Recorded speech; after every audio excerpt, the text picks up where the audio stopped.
Hello, people of the internet. It is I, GareBear890, back again for part 4 of the Xbox 360. I was originally planning on doing 3 parts, but I hate going too long. And if any of you want to give any feedback, I would appreciate it as far as, what an acceptable length for a video is. Because it's like, yeah, I'm just doing this more for myself to kind of get the stories out there and hopefully connect with some cool collectors. And I love hearing about pickup stories and great deals. But I always try to keep it like under 20 minutes, but sometimes it gets tough. But anyways, there's some reasoning, okay? But now we're going to get on to the video as to keep it a little shorter. Starting us off, though, we got Vanquish, which this is one that I randomly saw like a gameplay trailer and was like, I need this. And so I got it for 14 bucks, and boy was I right. Like, this is just a sweet over-the-top game by Platinum, and they make some awesome games. And so yeah, you have your suit, and you're literally like flying around the arenas, just blowing up robots and having a good time. And I just remember at the time, too, the graphics were incredible. Alright, then we got Rage, which I was super psyched for this game. I picked it up day one, and I loved it. I thought it was such a cool game, and just all the things you could do really blew me away. So yeah, I got this one day one for $64. Alright. And then got Fallout 3, which I want to say I had gotten or borrowed from a friend and played like most of it. And then my brother had bought this, the Game of the Year edition, and I really wanted like all the DLC. And so I remember we were talking, and he was like, yeah, I'm probably not going to get around to that for a long time, so if you want to buy it from me. I was like, yeah, I'll do that. So that way I have all the DLC and all that goodness so I could just keep going. So I bought it from him for 50 bucks. I remember at the time that was a solid deal. Okay, and then here's a game that blew everyone away. Batman Arkham Asylum. Myself included. It was one that everyone was talking about.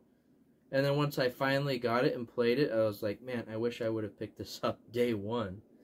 But yeah, just such a solid, incredible Batman game. Let's see, this one I got for $17.83.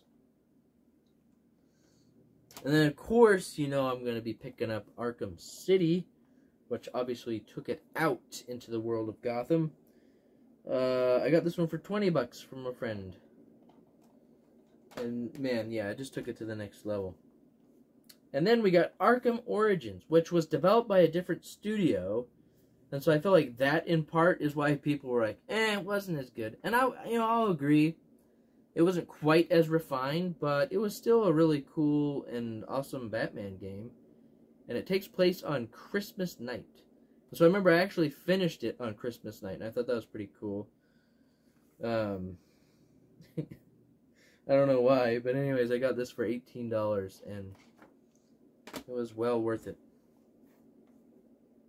Okay, and then we got Darksiders, which it was cool, because with this one, they were making the game, and then they're like, we're also launching a comic series with it. And so they were basically, creating this new franchise. And yeah, this is a solid game. It kind of has some Zelda elements, like exploring and finding different weapons and upgrades and chests and stuff like that, but then you have the friggin' sweet characters and storyline. So anyways, this one I picked up for $20, and it blew me away. I loved it. So of course I was super excited to pick up Darksiders 2. Unfortunately, I feel like this one was not as good as the first, only because there was a lot of fetch quests and pointless quests where you're just like, okay, go over here and get this. Now go get that. And I don't know. It just felt like there was a bit less exploration. I don't know. It was still cool, though. And playing as Death was awesome. So let's see. Darksiders 2 I got for $20. Oh boy. Oh boy. Now this is in my top 10 games of all time. So I had $60, and that didn't happen often when I was a teenager. And so I was like, you know what? I'm tired of, getting games way later and never being able to get, the new releases and playing with everyone else. And so I was like, I went into GameStop, and I had a friend that worked there, and I was like, okay, I want to get a new game. What's coming out soon? And so he showed me a list of like 6 or 7 games, and then I was looking them up. And one of the games that caught my eye was Two Worlds. Okay, if you played it, you know. Two Worlds. But I loved Oblivion, and so I was like, hey, Two Worlds kind of looks like Oblivion type game. So I put my money down, and I was all excited to pick it up like that weekend.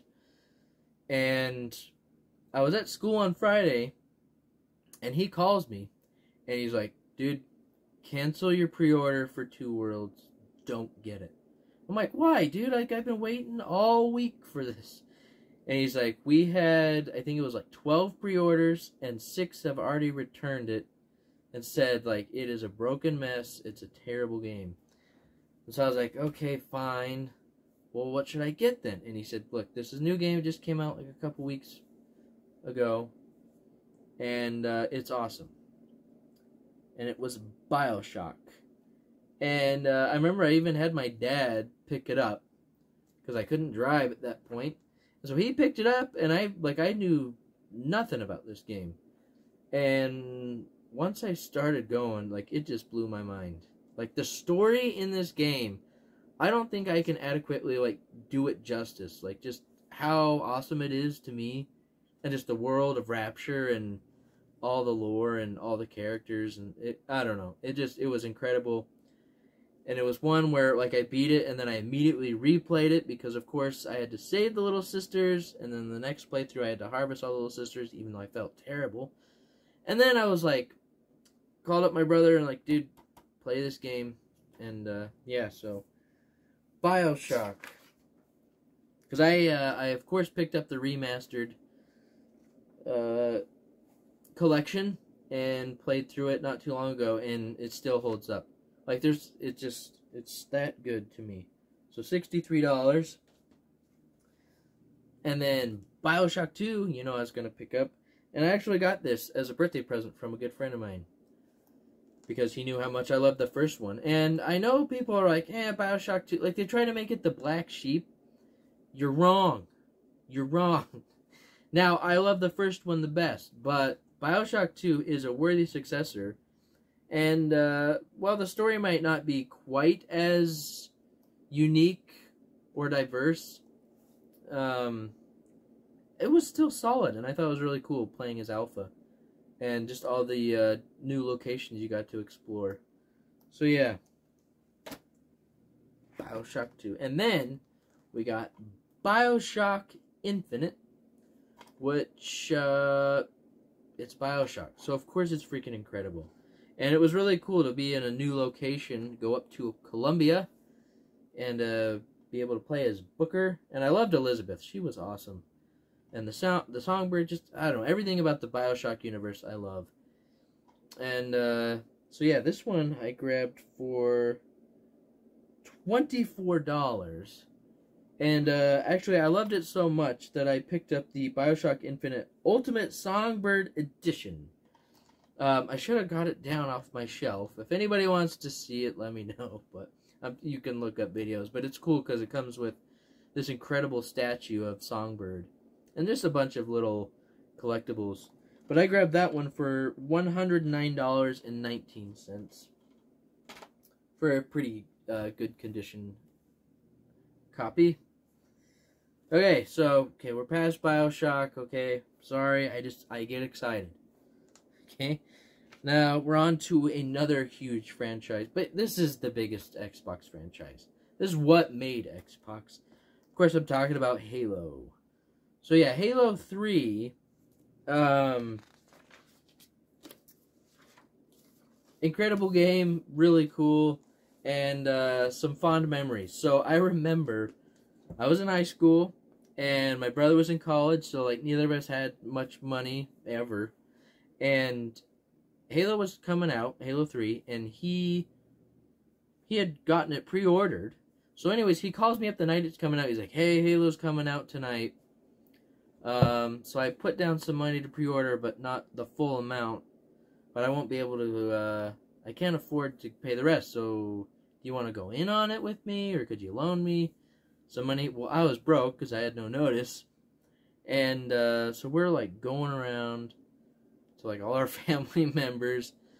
Please, we just need like, it was only like $40 or something. But anyways, my cousin was like, "I'll help you guys out."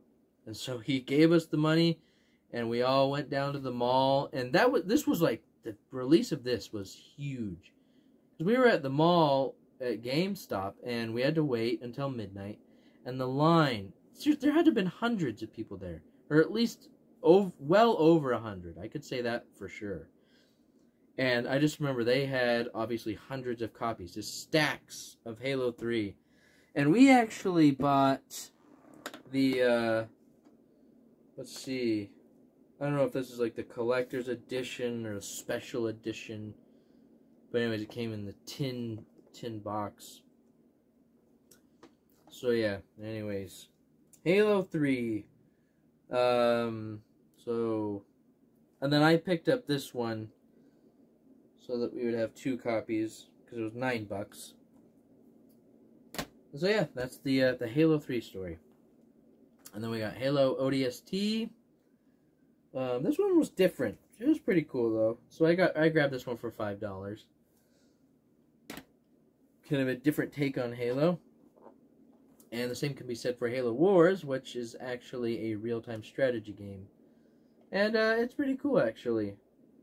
Being able to have the, big wars, but you get to see it from above. Let's see. Halo Wars got for $0. Alright, and then we got Halo 4. I grabbed this one for $21. I remember it was a day one deal at Best Buy, so it was pretty solid. And I liked Halo 4. It was pretty cool, and the graphics. Towards the end of the 360, they knew how to really take advantage of it, and so I remember it was pretty sweet. Alright, and then we got Halo Reach. Halo Reach is actually really cool. A prequel of sorts to the first one. This one I got for $8. And then we got Halo Combat Evolved Anniversary. So, a HD remaster of the original. And this one I got for $3 from the Achievement Hunter. Alright, we're getting down to the final few. So, Xbox, you think of Halo and Gears of War.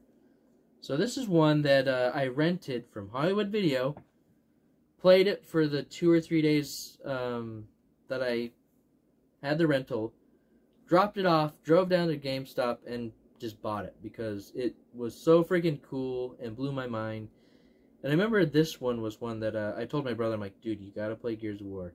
And he was kind of like, "I'm busy, I don't even know what it is." And then I finally got him to play it, and then, the rest is history. But yeah, so anyways, this one I got for $55. But, yeah, it was freaking awesome. And the same can be said for Gears of War 2. I thought this was a worthy follow-up, and they had, like, a lot more action and bigger boss battles, and I really liked the story, and I remember it just blew my mind, and I actually was able to pick up the limited edition, which comes with some, a little book and some collectibles, and then this really cool steel book case.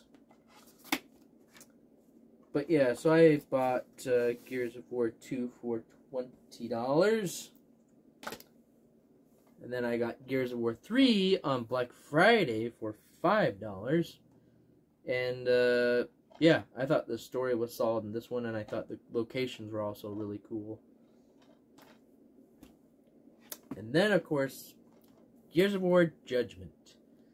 A little different, a prequel of sorts, but this is where the idea where you would actually like set up a defense perimeter and then wait for waves to come, and that was pretty cool to do. And they carried that over into Gears of War 4 and 5. Let's see, Judgment I got for $8.50. Oh boy. Alright, and this game might be like I probably have like the most memories playing this. The Elder Scrolls for Oblivion. I just thought it looked so cool, and I remember when I finally got my hands on it, I just had so much fun playing this. Just this huge open world, you know, all these different places you could go, and you got your horse, and just all the different characters. And the expansion was definitely a worthy follow-up. Like the Shivering Isles and the Knights of Nine were really cool. And yeah, I had so much fun with Oblivion. And the thing too was my friends got into it. And so I had a 360, my friend had a 360. And we go to my friend's house. In his basement, he had 2 TVs. And so we would just both be playing Oblivion. And then if our other buddy came over, then we would switch after an hour. And the other person would play. And we would just be so entertained either way, if we were playing or watching. So it's kind of fun because it became a group thing as well. Okay, here's the last one. I mean, you gotta know what it is, right? Skyrim. Bought this day one, 11/11/11. And, man, yeah, I remember the trailer. Like, I was in awe, and I was so excited to get another Elder Scrolls game, you know. Hopefully we'll get 6 sometime in the next decade. But we got plenty of versions of Skyrim to hold us over, right? So yeah, I bought this, played the heck out of it, loved it. And then someone on the old Craigslist website was selling a bunch of games, and so they had the Legendary Edition, what comes with all the DLC. And let's see, so I got this on release night for $63, and then I got this one for $35. So it was worth it at the time because I got all the DLC and another cool box. But yeah, so that's gonna wrap it up for the 360. I think I have I think it was 112 games. So that's kind of crazy, and if you stuck around this long, I appreciate it. That's cool. Let me know some of your favorite games from the 360. Some cool pickups you had, or just some awesome memories. But yeah, thanks for sticking around, and as always, have a good one.